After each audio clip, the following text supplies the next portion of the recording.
el trabajo de texto que hicieron inicialmente. ¿Se acuerdan? Sí, Pastor Daniel, yo estuve trabajando, pero no logré, justo ahora, quise venir a avanzar y me sacaron de mi trabajo muy tarde. Este, Bueno, de todas maneras estoy haciéndolo y he hecho ahora no mucho, un bien, poco, pero sí estoy tratando, Pastor. bien, bien. Bueno, mal, mal, digo. Bien, bien, en el sentido de que, Bien, bien mal. no, Alejandrina tampoco lo pudo hacer. Carlos, tú mandaste.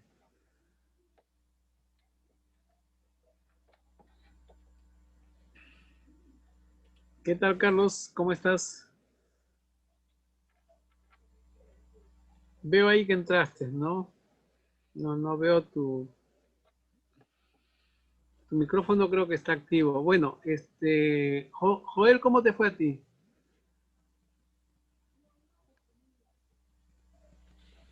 Tu micrófono, Joel. En este momento lo subo, pastor. Ah, ya, ya. Voy a Qué poner bueno, ahí qué bueno. en el Este, de... lo vas a mandar al WhatsApp, ¿no? sí, pastor. Bien, Eh, sí, sí, para verlo. Tú, José Cuya, Disculpa, profesor, yo sí no he podido retocar el último texto que había mandado la primera vez, pero bien, estoy bien. en eso. Eh, mal, mal, ¿no? Dije bien otra vez.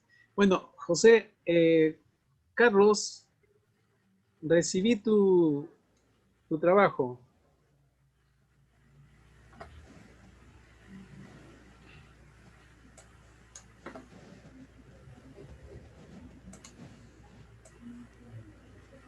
Buenas noches, pastor. ¿Qué tal, Carlos? ¿Cómo está, pastor? Disculpe, tardanza.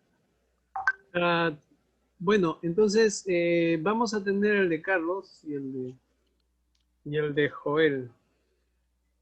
Vamos a hacer así. Van a presentar lo que han podido hacer, lo que han hecho.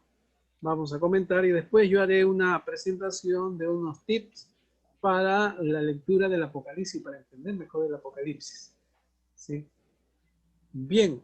eh, eh, ya no me acuerdo si creo que primero estaba Carlos, ¿no? Sí, claro. Carlos, tu texto es el 6. Capítulo ¿Qué 6, capítulo 7, pastor. Ah, bien. Y luego continúa Joel. Bien, entonces vamos a empezar y luego yo haré una presentación de algunos tips para leer mejor el Apocalipsis. Bien, Carlos, ¿puedes compartir pantalla? No, pastor, no sé si usted lo puede hacer, porque estoy en mi Ya, celular. Sí, por favor. ya. Sí, está bien, yo lo hago. Bien, vamos a ver. Estoy entrando al WhatsApp para bajarlo y luego abrirlo.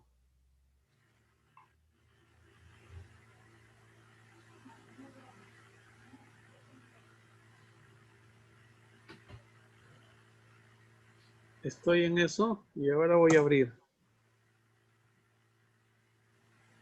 para compartir.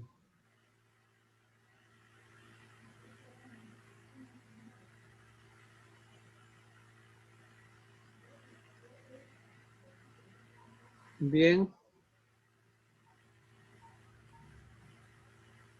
estoy dándole una mirada porque no tuve tiempo de mirarlo. Bien, ya lo vi. Ahora ya voy a compartirlo. Estoy compartiendo en la pantalla. Estoy abriendo y ya lo tenemos ahí. Vamos a ver. Está listo. Ajá. Bien. Acá está. Estaba buscando el de aquí. Ya, Carlos, tú me dices dónde, en realidad el documento es largo, pero lo que interesa básicamente es, eh, son cuestiones de la introducción, un poco sobre el libro, el contexto, y Desde ahí, luego, pastor. y desde ahí. Entonces, lo que tú vas a hacer es qué más o menos podemos entender o entiendes para que se aplique hoy, ¿no es cierto? Esa es la idea. Claro. Sí, sí. Bien. Bueno, lo que voy a tratar de hacer ahorita es explicar más o menos lo que dice el texto, y también la referencia que tenemos de los autores que hemos podido tener el alcance. Y al final, la manera de conclusión sería un poco la aplicación para nuestros días, ¿no? El texto es el capítulo 6 y el capítulo 7 de Apocalipsis. El capítulo 6 está comprendido desde el versículo, esta primera parte de los jinetes está comprendido del versículo 1 al versículo 8, y habla sobre esta escena, ¿no?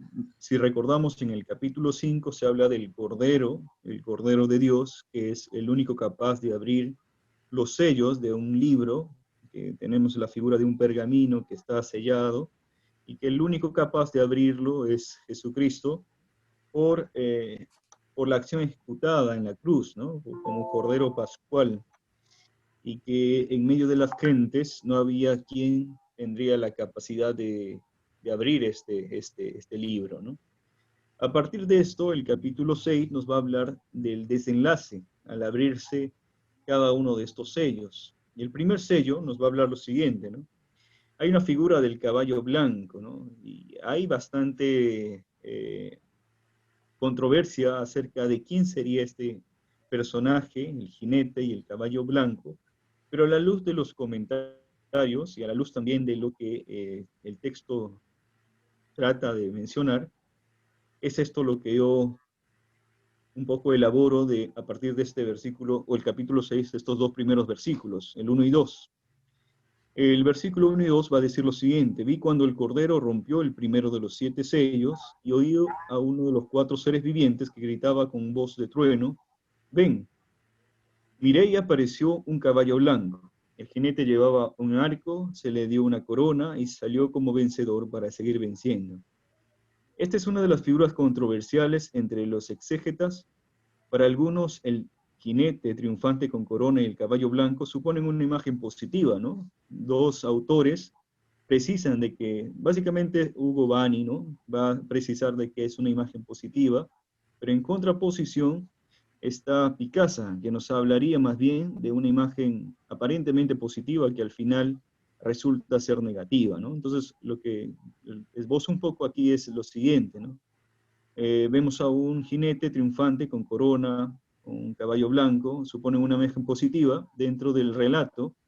Parecería ser una representación de la imagen mesiánica de Cristo. Sin embargo, los 4 caballos y jinetes forman un conjunto inseparable, y los 3 últimos expresan lo que está velado en el primero, ¿no? Lo que va a decirnos Picasa. Este jinete aparentemente glorioso, no comparable al verdadero jinete que aparecerá capítulos más adelante, esto lo vamos en el capítulo 19, al verdadero jinete, el cual tiene toda una caracterización, que sería Jesucristo.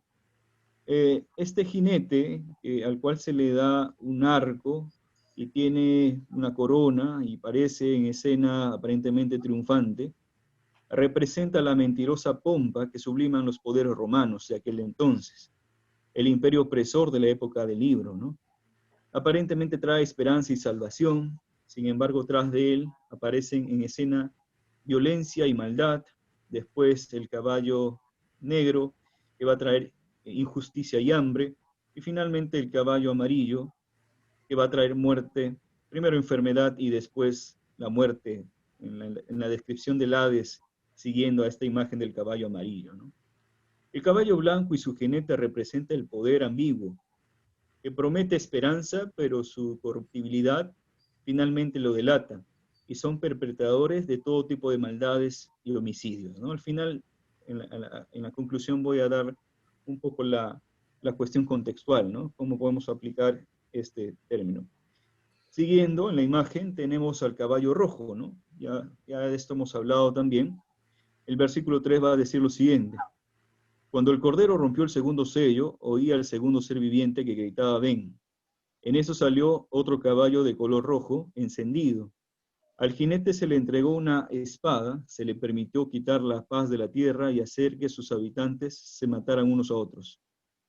A la acción del Cordero en la imagen, vemos, ya decía hace un momento, quien tenía la capacidad de abrir estos sellos era Jesucristo, en la imagen de Cordero. Un segundo ser viviente, no se describe quién, llama a la escena, ¿no? Un ser viviente hace el llamado de decir ven, y aparece en escena como si se tratara de una obra de teatro, la figura de un caballo rojo, y quien lo monta es un jinete que recibe una gran espada. Entonces, el color rojo más una espada en la figura representarían o sugieren contiguamente sangre y violencia. Un poquito más abajo, pastor. Sí, gracias. Donde quiera que brote la paz, este jinete la arranca para sembrar odio y guerra, es lo que finalmente se le da potestad, ¿no? O sea, de destruir y de propiciar la guerra entre los seres humanos. Los hombres de este tiempo ya no conocían el derecho a la paz, simplemente se movían bajo el absorto de la iniquidad y la violencia, deslegitimando aún la vida del otro, ¿no? Y son situaciones que vivimos hoy también, muy a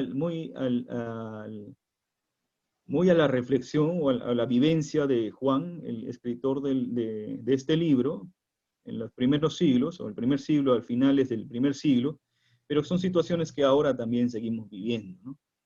Juan, el profeta del Apocalipsis, nos muestra a través de esta narración el comportamiento cruento de los habitantes de la tierra, los gobiernos de turno y sobre todo de Roma, sede del imperio, que propician persecuciones, masivos asesinatos y una lista de crueldades en contra de los cristianos. No nos olvidemos que el perpetrador de este tipo de situaciones era Domiciano, ¿no? Coincide este libro y coincide también las situaciones horrendas que este emperador propició en contra de los creyentes de aquella época. Es interesante señalar que frente a la impunidad y al desborde de la violencia, es concordante que situaciones injustas surjan a partir de este desenlace. Y pareciera que primero está el primer jinete, luego aparece el siguiente jinete y hay una relación con el tercer jinete y así al cuarto jinete. Y lo que vamos a ver es el siguiente jinete, ¿no? El tercer sello es el caballo negro. Esto lo vemos en el versículo 5 y 6. Dice lo siguiente, ¿no? Cuando el Cordero rompió el tercer sello, oí al tercero de los seres vivientes que gritaba, ven. Miré y apareció un caballo negro. El jinete tenía una balanza en la mano y oí una voz en medio de los 4 seres vivientes que decía, 1 kilo de trigo o 3 kilos de cebada por el salario de un día, pero no afectes el precio del aceite y del vino. Aquí el caballo negro denota el mercado negro, ¿no? Según la descripción que le dan algunos de estos autores a los cuales hemos tenido referencia bibliográfica. Y este caballo negro, hablando del mercado negro, es lo que empobrece al pobre. Este caballo expresa la injusticia perpetrada hacia los pobres, su balanza aparenta la justa medida, sin embargo es un somero elemento que no sacia las necesidades de las personas pobres, ni legitiman su derecho. Su privilegio por las élites de alto nivel económico de su época, y aquí es lo que se ve, ¿no?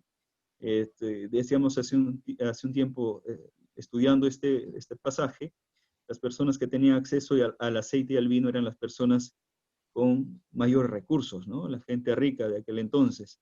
Sin embargo, la gente que vivía de lo básico, que era el trigo y la cebada, estaban siendo condenadas a pagar un precio elevado, lo que exigía o los llevaba al hambre y al mismo tiempo a la enfermedad, ¿no? Su privilegio por las élites de alto nivel económico de su época es exhibido en estos textos y se pregona su actividad ilícita a gran voz.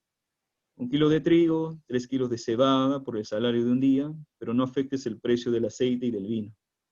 Esto destina a los pobres a morir de hambre en el olvido y en la injusticia que se propicia desde el gobierno, ¿no?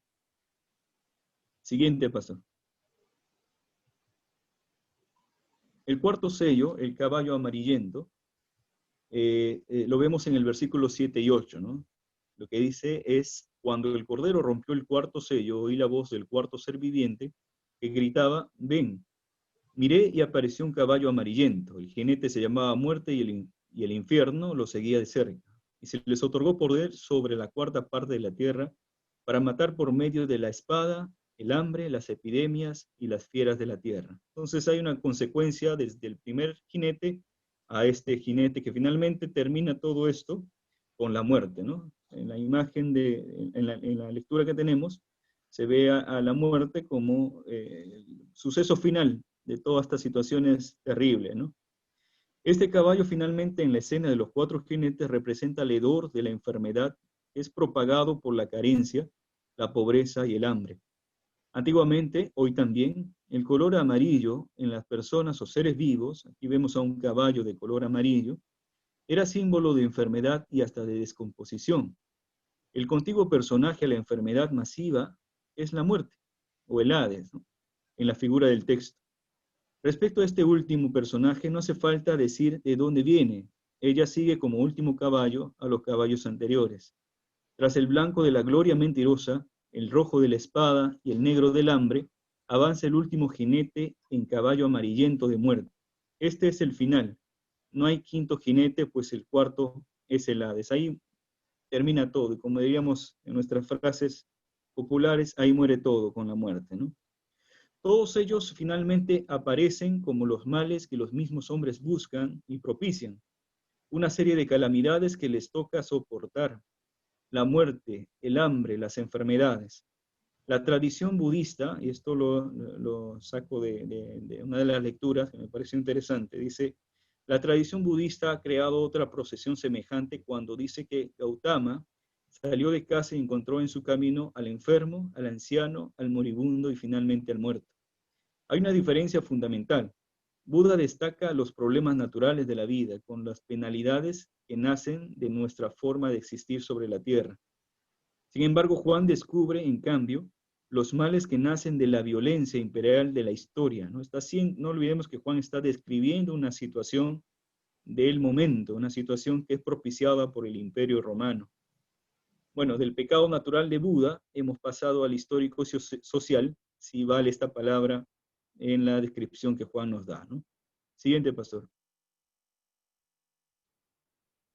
Luego vamos a ver un quinto sello. Dejamos un poco la escena de los cuatro jinetes y ahora vamos a ver un quinto sello abierto. Esto lo vamos a ver del versículo 9 al 11. Y vamos a ver la oración y la paciencia de los santos, ¿no? Le he titulado así esta pequeña porción. Y esto vamos a verlo en el versículo 9 al 11, como le decía, y voy a hacer la lectura. Cuando el Cordero rompió el quinto sello, vi debajo del altar las almas de los que habían sufrido el martirio por causa de la palabra de Dios y por mantenerse fiel a su testimonio.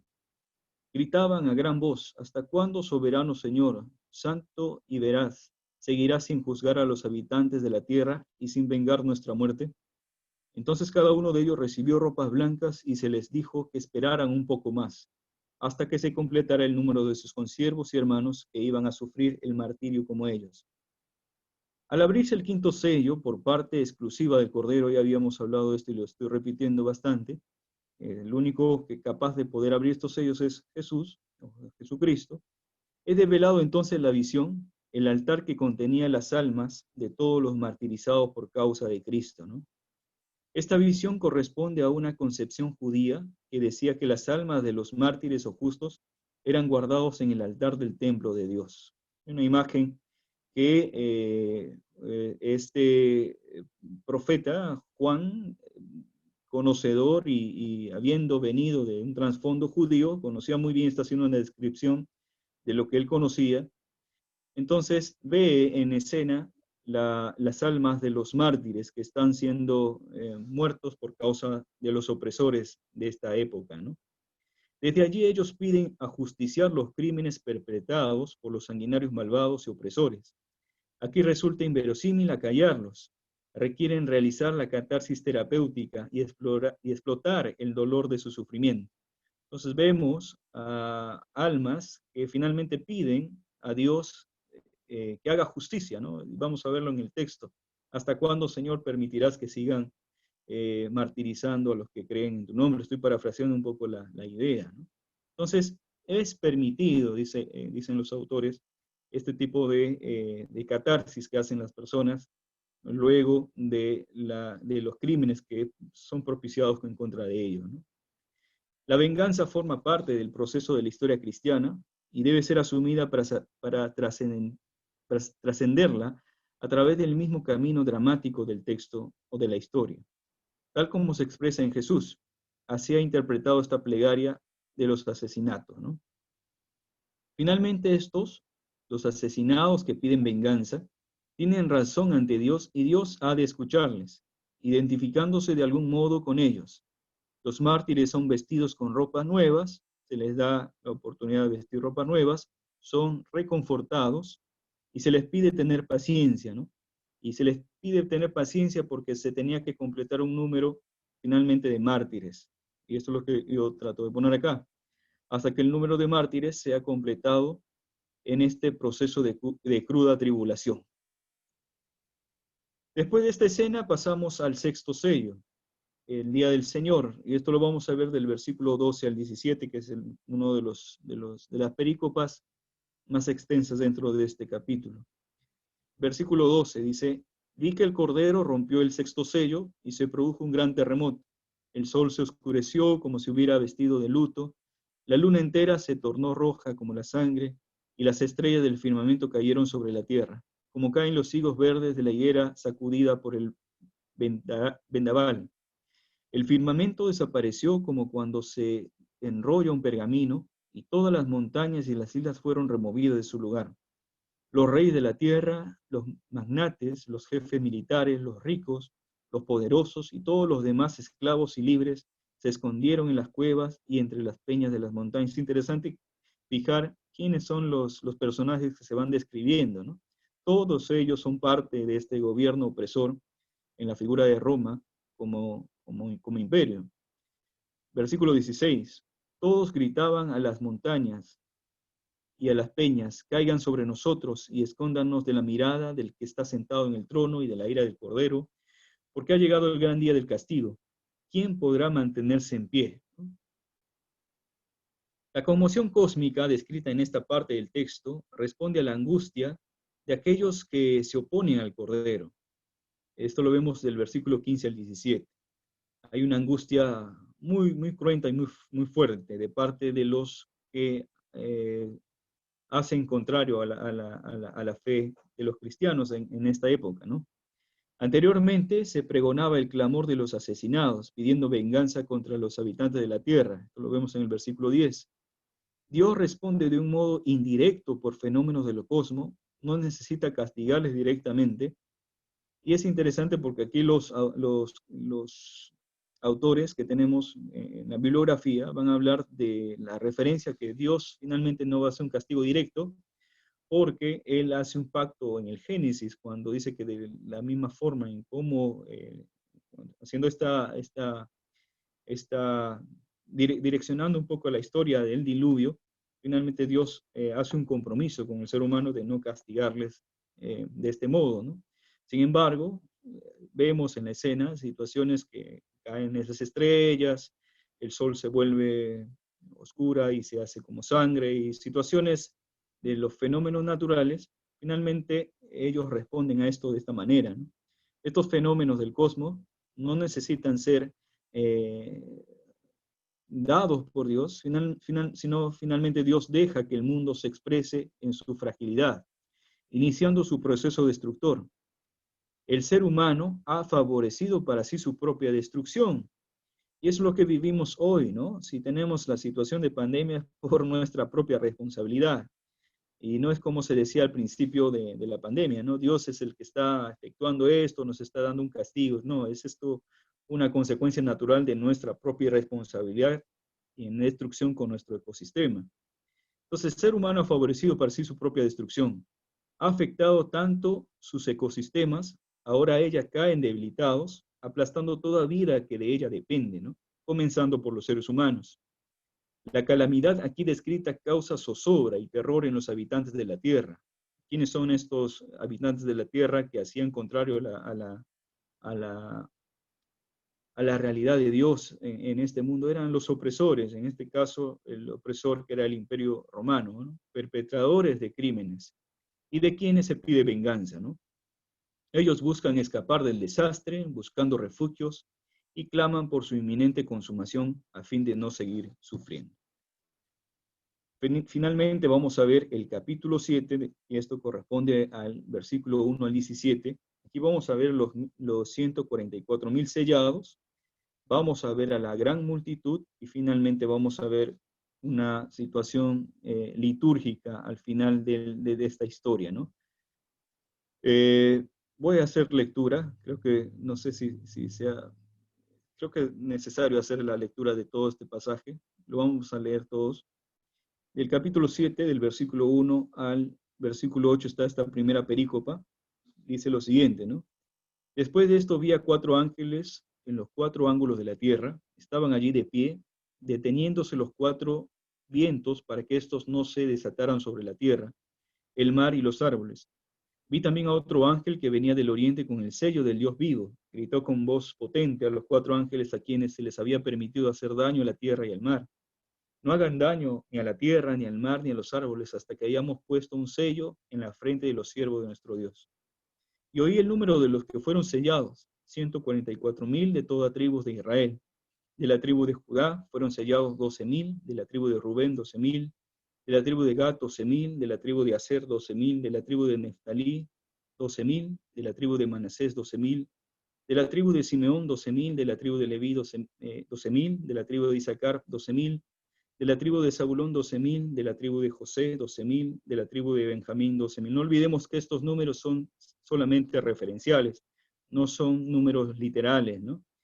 Y esto lo vemos dentro de las corrientes sectarias del cristianismo, por ejemplo, que toman esto como una cuestión literal, pero nosotros entendemos que es más bien simbólico. Y luego vemos esta otra parte del versículo 9 al 12, la gran multitud. Después de esto miré y apareció una multitud tomada de todas las naciones. Ahora, pasamos del Israel que esperaba una esperanza mesiánica, un reino de Dios para con ellos, pero también vemos ahora a las naciones de la tierra integrándose a este grupo de redimidos, ¿no? Por parte de Dios. Y esto lo vamos a ver de esta manera, ¿no? El versículo 9. Después de esto miré y apareció una multitud tomada de todas las naciones, tribus, pueblos y lenguas. Era tan grande que nadie podía contarla. Estaban de pie delante del trono y del Cordero, vestidos de túnicas blancas y con ramas de palmas en la mano. Gritaban a gran voz: la salvación viene de nuestro Dios, que está sentado en el trono y del Cordero. Todos los ángeles estaban de pie alrededor del trono, de los ancianos, de los 4 seres vivientes.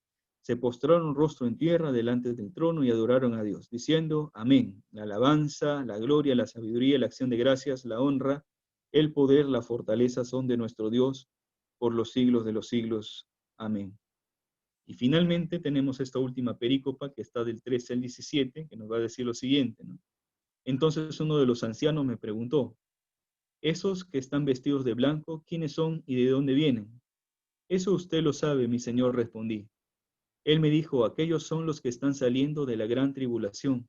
Han lavado y blanqueado sus túnicas en la sangre del Cordero. Por eso están delante de Dios, y día y noche le sirven en su templo.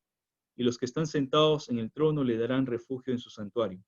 Ya no sufrirán hambre ni sed, no los abatirá el sol ni ningún calor abrasador, porque el Cordero que está en el trono los pastoreará, los guiará a las fuentes de agua viva, y Dios les enjugará toda lágrima de sus ojos. Y es interesante que este versículo 17 termina de esta manera.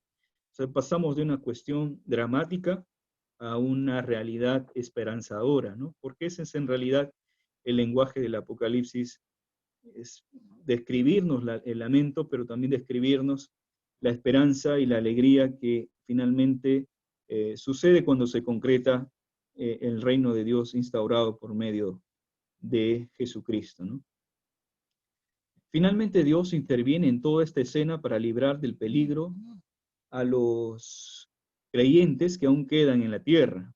2 momentos cumbres en esta escena. La primera tiene que ver con la salvación de Dios al mundo creyente. Vemos a un ángel, ¿no?, que viene desde Oriente trayendo el sello de Dios.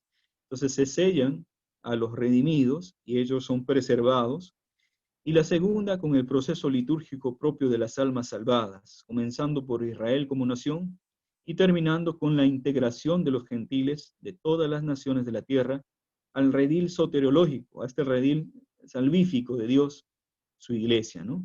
A esta iglesia finalmente somos injertados nosotros los gentiles, y es lo que finalmente se ve en escena, ¿no? Las conclusiones de estos dos capítulos, ¿no? La imagen de los 4 jinetes en el texto refieren a todo un conjunto de sucesos antagónicos a la realidad de Dios, aquello contrario a Dios, ¿no? La mentira protagonizada por el anticristo o los anticristos, representado en el Imperio Romano, traía consigo violencia y crimen, injusticia y hambre, y finalmente enfermedad y muerte. Situaciones que paralelamente, a modo de analogismos, suscitan hoy en medio de nuestro, ¿no? Poderes opresores que satisfacen sus propias y particulares expectativas, y esto vemos en nuestra realidad. Cada partido político quiere entrar a gobernar para satisfacer su propia agenda política. Sin embargo, se olvidan de la justicia, se ablandan con la criminalidad y delegitiman al pobre y al necesitado, ¿no? Que finalmente son las primeras personas que deberían recibir todo tipo de ayuda. Han traído consigo enfermedad y muerte alrededor nuestro. Como país no somos ajenos a esta particularidad. Hoy vivimos los efectos de promesas mesiánicas falaces de nuestros políticos desde hace mucho tiempo, que han traído como consecuencia a nuestro país pobreza y aún más violencia. Si hoy somos tal vez el país con mayor muerte a nivel mundial frente al tema de la pandemia, es precisamente por esto, ¿no? Porque hemos creído en políticos que nos han traído promesas falaces, pero que finalmente han ahondado a nuestro país en la crisis que hoy vivimos. Y esto no es de ahora, es de hace mucho tiempo. Entonces, tiene que ver, o sea, esta imagen de los 4 jinetes tiene que ver con nuestra realidad ahora, ¿no? Y tiene que ver porque el pobre sigue siendo más pobre y los ricos siguen siendo más ricos en nuestra sociedad. Y esto es parte de la injusticia que vivimos. Finalmente, frente a todo esto, hay todo un mensaje para nosotros como iglesia.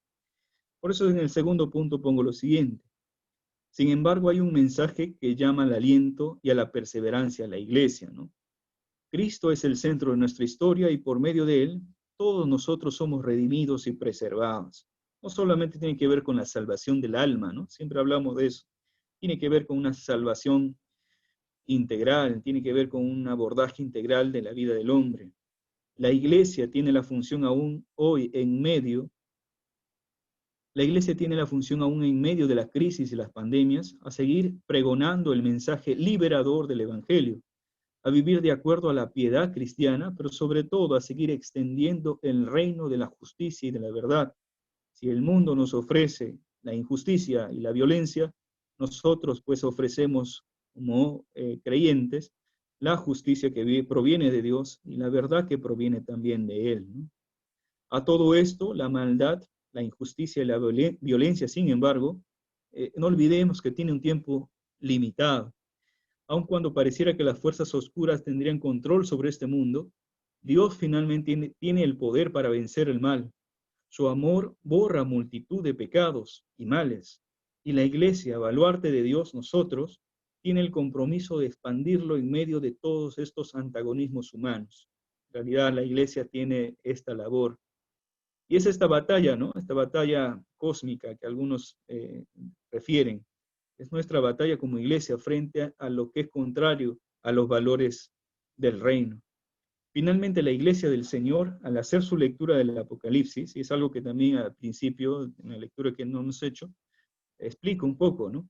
Tendrá el coraje humilde y sufrido de pensar y decir que Dios está por encima de toda negatividad, que el mundo no se le ha escapado de la mano, que Dios sabrá sacar bien del mal en medida que nos causará asombro.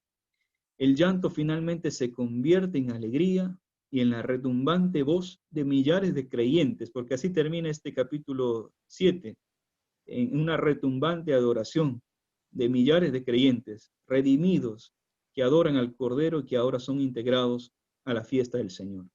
Siguiente punto, pastor, y el último, creo que está abajo. No olvidemos, el Apocalipsis nos proporciona una narración dramática de los últimos sucesos. Eso lo vemos y lo vamos a seguir viendo en el desenlace, porque esto solamente es inicio de todo lo que va a suceder. Pero también al mismo tiempo nos ubica en la esperanzadora realidad de una gloriosa relación con el Dios victorioso de los cielos, no solamente por un momento, sino por la eternidad, ¿no? Eso sería todo, pastor Daniel. Bien, gracias. No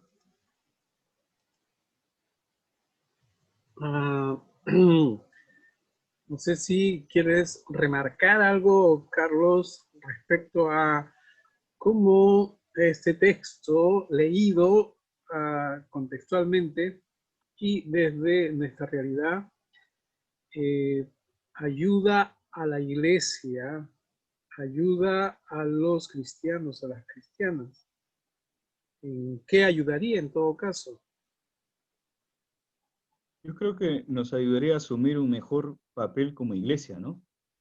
Algo que decía dentro de los puntos es que nosotros tenemos una responsabilidad respecto a hacer lo contrario a lo que el mundo ofrece, ¿no? Si vemos en los tiempos de Domiciano la violencia, la crueldad, el despojar a los pobres de lo básico, seguimos viviendo esa realidad, ¿no? Pero la iglesia no puede quedarse con los brazos cruzados, sino hacer todo lo contrario a lo que el gobierno opresor, en este caso los romanos, en este caso nuestro sistema, ¿no?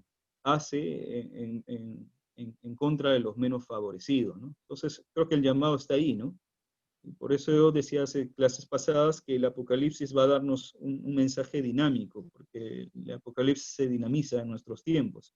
Y hoy sigue teniendo ese mismo valor de mensaje que lo tuvo en los tiempos de Juan, ¿no? Eso pasó. Bien, gracias, Carlos. ¿Alguien tiene alguna inquietud, algún comentario, alguna pregunta? Siempre es bienvenido porque enriquece nuestra reflexión siempre, nuestra sesión. Si alguien tiene, dígalo nada más, ¿no? Porque es muy importante. Voy a dejar de compartir. ¿Sí? Bien. Mientras yo configuro, porque va a presentar ahora Joel, quiero ponerle un poco más de brillo, porque había bajado el brillo. Ahí está bien. Bien. Joel, entonces sigues tú. Está bien, pastor. Bien. No he bajado todavía tu... Voy a hacerlo. Estoy bajando lo que has mandado, ¿no?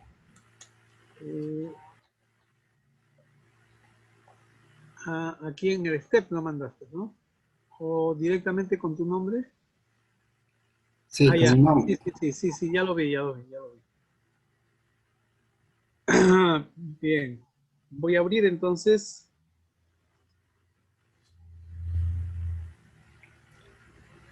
lo que me has mandado.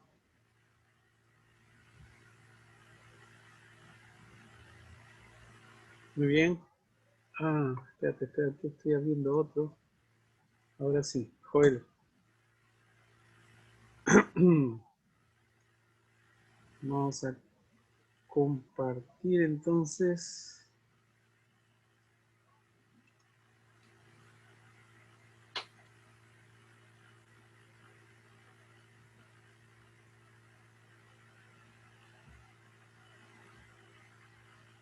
Bien, acá tenemos.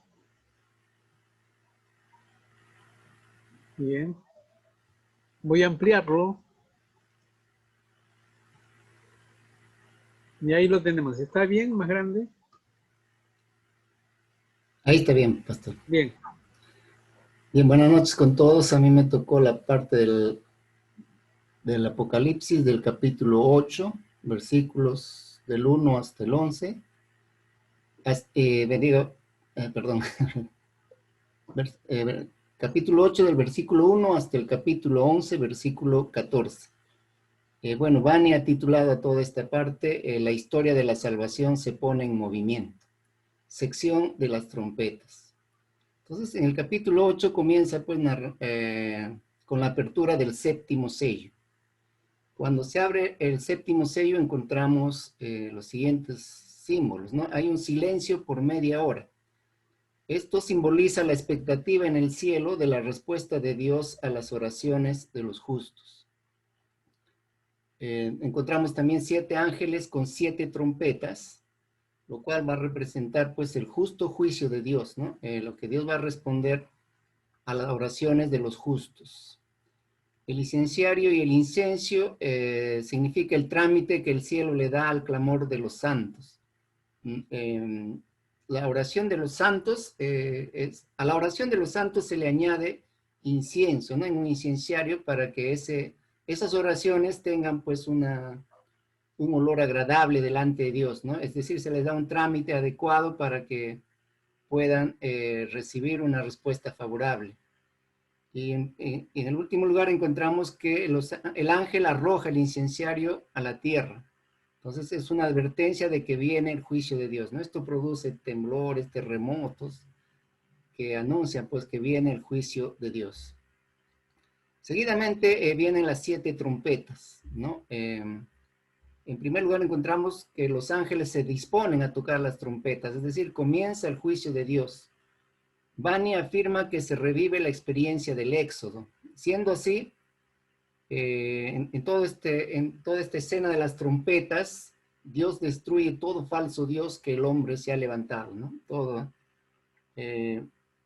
Sabemos que como el hombre tiene un solo camino, poner su esperanza, su confianza en Dios, pero el hombre se aleja de Dios e inventa sus propios seguros, su propia provisión, su propio bienestar, ¿no? Cree que puede crear su propio bienestar, entonces crea falsos dioses. El primer ángel representa pues la destrucción del primer dios, ¿no?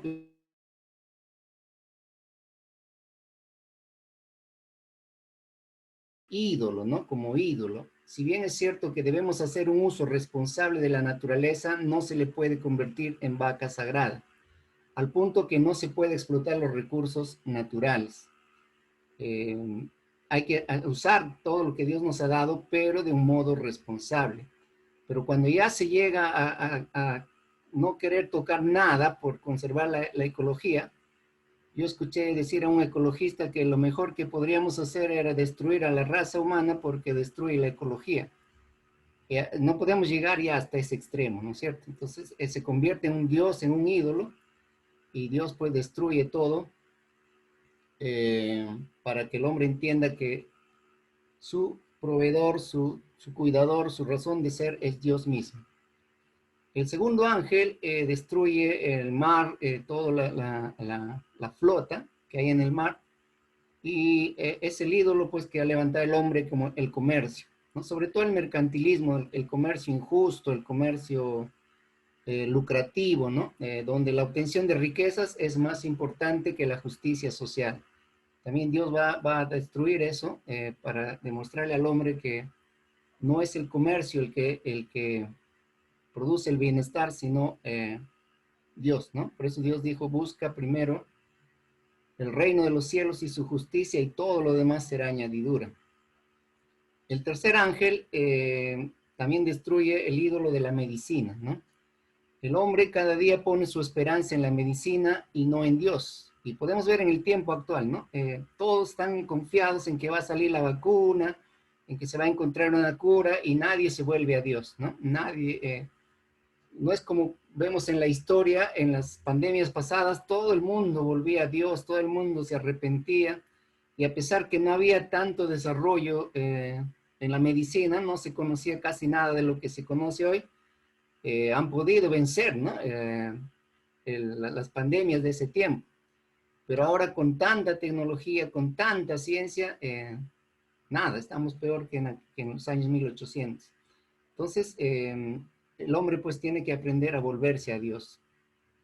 El cuarto ángel destruye el otro ídolo que es la ciencia. pero no la ciencia correcta, la verdadera. No, no es que estemos en contra de la ciencia, pero hay ciencia que es falsa ciencia, ¿no? Que explica con falacias que no existe un creador, ¿no? Que inventan filosofías e ideologías, incluso que niegan verdades biológicas, ¿no? Entonces, toda esa ciencia que engaña, que es falsa, que es diabólica, dice la Biblia, también Dios va a destruir, ¿no? Para que el hombre pueda entender, pues, que el único Dios es Dios. Eso, pues, haciendo un paralelo con el Éxodo, ¿no? Con el Éxodo. En el capítulo 9 vemos ya la presencia del quinto ángel que toca la quinta trompeta, y es cuando sucede el primer ay, ¿no? Entonces podemos ver que ya el mal reina por completo, ¿no? El reino del mal, ya el desenfreno, ya, y un poco que vamos viendo en estos tiempos, ¿no? Donde todo se está legalizando, todo lo que es malo, lo que va en contra de la palabra de Dios, ¿no? Se está legalizando. Incluso ahora el delincuente sale libre y el policía que lo atrapa va a la cárcel, ¿no? Y estamos llegando a esos extremos. Eso es el quinto ángel, ¿no? El sexto ángel representa el segundo ay. El fruto del mal va a producir, pues, maquinaria de muerte, ¿no? Tal vez una aplicación de la teoría malthusiana, no sé, reducir el número de humanos para que podamos vivir mejor, etcétera. Pero a pesar de que Dios hace todo esto, Apocalipsis 9:20 dice, y los otros hombres que no fueron muertos con estas plagas, ni aún se arrepintieron de las obras de sus manos, ni dejaron de adorar a los demonios, y a las imágenes de oro, de plata, de bronce, de piedra y de madera, los cuales no pueden ver, ni oír, ni andar, y no se arrepintieron de sus homicidios, ni de sus hechicerías, ni de su fornicación, ni de sus hurtos, ¿no? Sí, seguimos. En el capítulo 10 encontramos el ángel con el librito. Bueno, hay consenso en que el librito representa, pues, la palabra de Dios, ¿no? La advertencia de Dios a los hombres a través de los profetas, el llamado al arrepentimiento. Todo profeta recibe con regocijo el mensaje de Dios, pero en un mundo malo, las consecuencias de su anuncio es muchas veces fatal.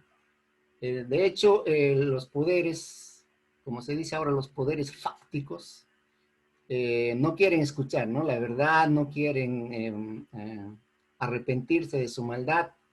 Es más fácil acusar al mensajero, ¿no? Inventarle problemas judiciales, encarcelarlo, matarlo, qué sé yo, antes de aceptar su mensaje.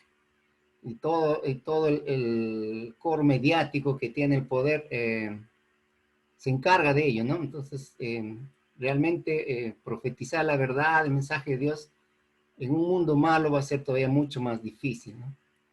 Lo vemos a lo largo de toda la historia y siempre va a ser así. En el capítulo 11, que bueno, en mi caso me llegaba hasta el versículo 14, vemos finalmente los dos testigos. Los dos testigos, es difícil de identificar quiénes serían, ¿no? Pero yo pienso que es la iglesia de Dios en todos los tiempos. Por un tiempo la iglesia va a ser totalmente copada por el mal, ¿no? Donde antes se levantaban templos, se levantarán antros de pecado, el mal se felicitará por su triunfo, pero ese triunfo no es definitivo, ¿no? Dice que la iglesia de Dios se levantará con poder. Apocalipsis 11:14 dice finalmente el segundo ay pasó y he aquí el tercer ay viene pronto. Eso es todo lo que dice estudiando esta parte del Apocalipsis que me tocó.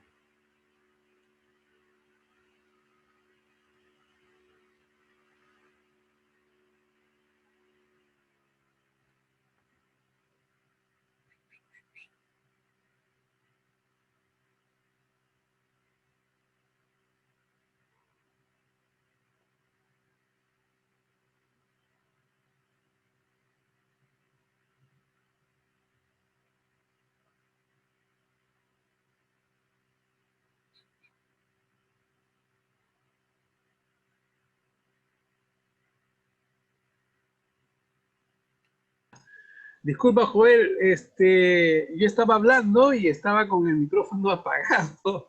Disculpa. No, la pregunta era, y luego de haber reflexionado y pensado y haber hecho este escrito, ¿qué piensas tú que nos dice o puede decir o dice este texto a la iglesia, a los cristianos, a las cristianas en específico, para accionar? Bueno, sí, volvemos pues al propósito del Apocalipsis, ¿no? El cual es infundir esperanza en el pueblo de Dios. Por más que vamos a ver que el pecado avanza, que hacer el bien se va a volver difícil, eso es solamente para fortalecernos, ¿no? Para que podamos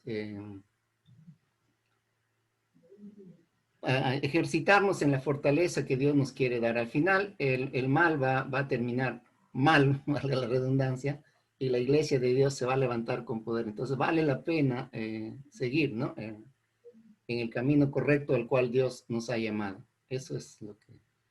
Bien. Gracias. José Cuya, José Brici, Alejandrina.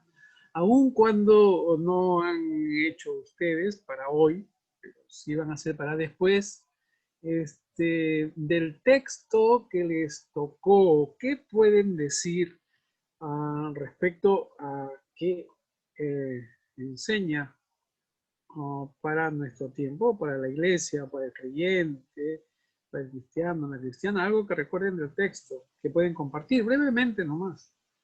No sé si tú, José Brici, puedes empezar, ya que te veo. Y siempre los que activan su video, uno tiende y rápidamente, ¿no? Los que no prenden van después. Bueno, después seguiría José Cuya y después Alejandrina. Sí, José Brici. Bueno, a mí me tocó el capítulo 16, pastor, versículo desde el 17, ¿no? Habla del... Puedes ver tu Biblia nomás, ¿eh? No hay Sí, problema. del séptimo ángel cuando derrama su copa por el aire. Estaba viendo y hay una palabra que me llama la atención, ¿no? Cuando dice en el versículo 17 del capítulo 16, el séptimo ángel derramó su copa por el aire y salió una voz del templo, del cielo, del trono, diciendo, hecho está. Esa frase, ¿no? Hecho está, esa palabra también se pronuncia cuando Jesús muere, ¿no? Cuando dice consumado es. Y Sí. es esta declaración, bueno, yo leí estaba viendo comentario. Esta declaración dice que pondrá fin al tiempo de la angustia. Y como estaba diciendo el hermano Joel, Carlos, que, bueno, denota esperanza, ¿no? Demanda esperanza en los que confían en el Señor. Y eso es lo que buscamos como creyentes en el Señor, ¿no?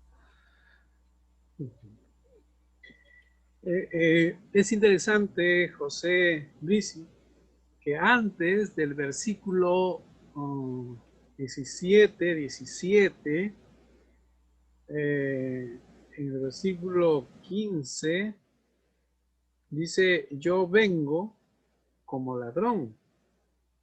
Bueno, nos recuerda a el Señor que vendrá como ladrón en la noche de los evangelios, ¿no? Claro, habla en Mateo.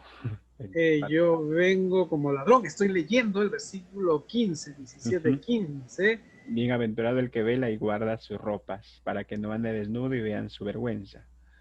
Ajá. Y dice ahí que los reunió en el lugar que en hebreo se llama Armagedón. Y el séptimo ángel, bueno, no dice y, sigue como un punto aparte, el séptimo ángel derramó su copa por el aire. Ahora, esta es la séptima copa. Sí.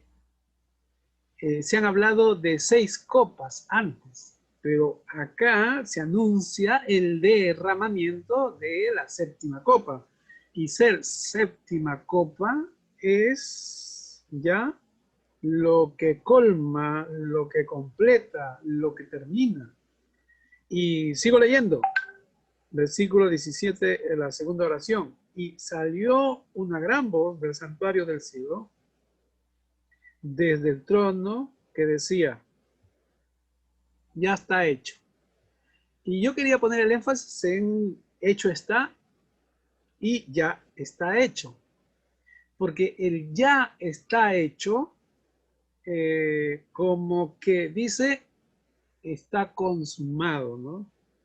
No hay vuelta atrás. Ya está hecho. Es como que tenía que hacerse, ¿no? El hecho está es una traducción, traduce las palabras, pero cuando uno recorre el sentido de lo que se va diciendo, tiene que buscar mejores traducciones. De ahí que la Reina Valera del 95, no sé si está igual en la del 60, traduce ya está hecho y está entre signos de admiración y entre comillas, encomillado. Pero bueno, son detalles de la lectura que uno hace del texto, ¿no? Bien, vamos a pasar a José Cuya entonces. Sí, Gracias, José pastor. Gracias. Cuya. Sí, profesor, bueno, a mí me lo tocó lo que era respecto a la batalla del dragón con la mujer, ¿no? Como menciona el Apocalipsis de esta gran batalla y como también el bebé que tenía esta mujer, ¿no? Y también puede verlo el tema de las dos bestias y las copas de la ira, ¿no? Pienso que tiene una conexión con es como decir, primero fue la batalla, luego aparecen los 144 cánticos y luego la destrucción, ¿no?, de las 7 copas de la ira de Dios, ¿no? Entonces tiene una conexión muy importante, ¿no?, del suceso que pasará, como menciona el Apocalipsis, ¿no? Es una idea, ¿no? Pero sí, ahora para ponerlo en este tiempo, pienso que también ahorita se encuentra en esta situación esa batalla, ¿no?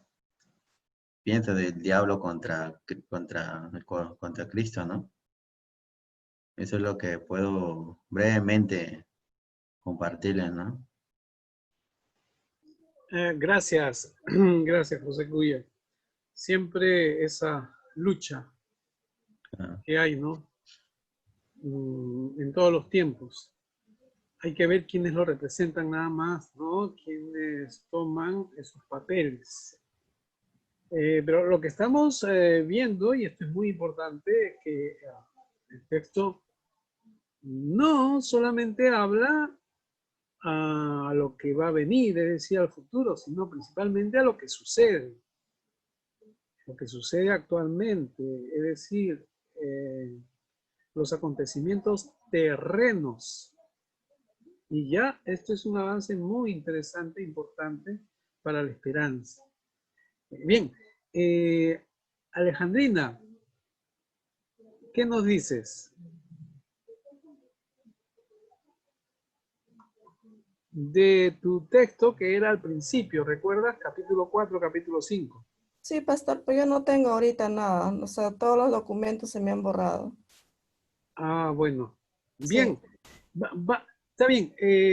Vamos a hacer un alto y luego, cuando retomemos, vamos a dar unos tips para leer, no digo mejor, sino más completamente el Apocalipsis y para que corra mejor, ¿no?, nuestra lectura del Apocalipsis. Ok, Muy bien, gracias. vamos a hacer un alto entonces de unos 10 minutos o un poco más, 10 minutos,